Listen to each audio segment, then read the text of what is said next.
Prepositions of time help us talk about when things happen. Today we focus on two important ones, before and after. Before means earlier than something. After means later than something. These help us understand the order of daily events.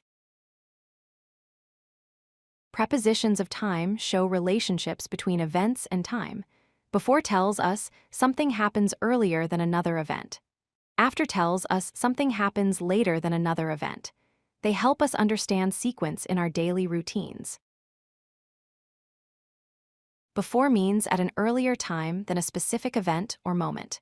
For example, I finish work before lunch means my work ends earlier than lunchtime. After means at a later time than a particular event. We meet after dinner means the meeting happens later than dinner time.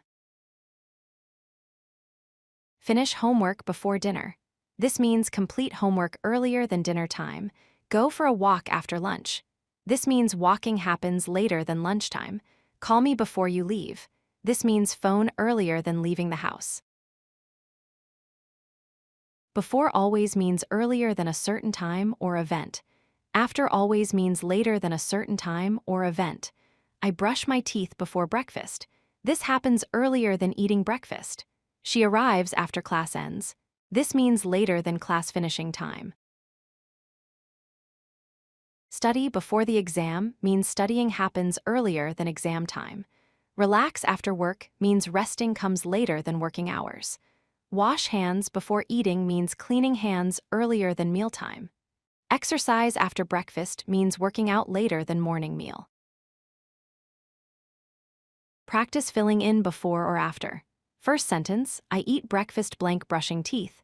Answer is before because brushing happens earlier. Second, call me blank you go out. Answer is before because calling happens earlier than leaving. Third, we relax blank dinner. Answer is after because relaxing is later. Fourth, study blank the test. Answer is before because studying comes first. Here are the correct answers. First set, I eat breakfast before brushing teeth. Call me before you go out. Second set, we relax after dinner. Study before the test. Remember before means earlier, after means later. Practice these patterns in your daily speaking. If you like this video, hit that like button and don't forget to subscribe. Visit codelucky.com for more such useful content.